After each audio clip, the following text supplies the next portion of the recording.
독도 지우개의 혈안인 윤석열 정권, 의료 공백부터 수습하십시오. 의료 공백 사태가 심각한 수준에 이르렀습니다. 윤석열 정권의 무능한 의료 정책과 관리 실패로 인해 초래된 결과입니다.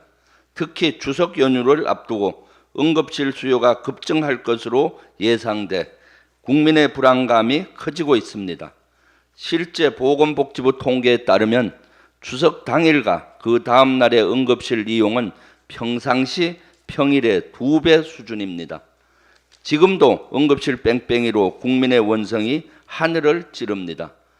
의료 시스템이 붕괴하면 정권 유지도 힘들 것이다. 누가 한 말인지 아십니까? 낙상사고 후 22곳의 응급실에서 진료를 거절당한 김종인 전 국민의힘 비대위원장의 말입니다. 범여권 인사가 이렇게까지 말할 정도면 윤석열 정권은 엄중하게 받아들여야 할 것입니다.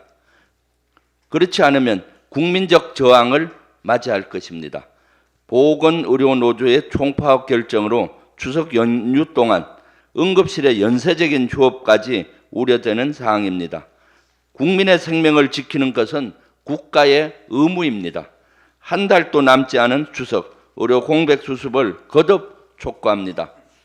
오늘 청문회를 앞둔 김문수 고용노동부 장관 후보자에 대한 우려의 목소리가 높습니다.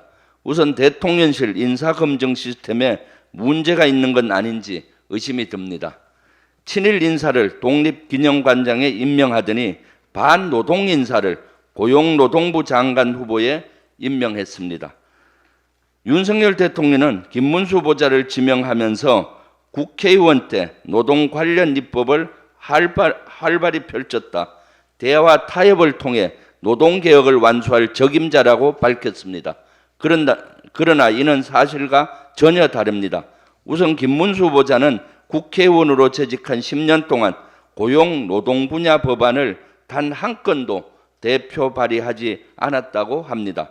또 경제사회 노동위원회 위원장 재직 시절 2년에 가까운 시간 동안 사회적 대화를 소홀히 했습니다.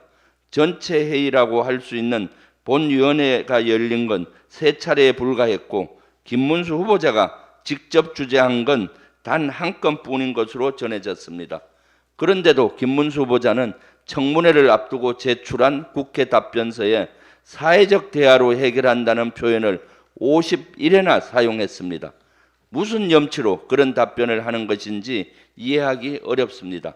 김문수 후보자의 역사감과 또한 논란입니다.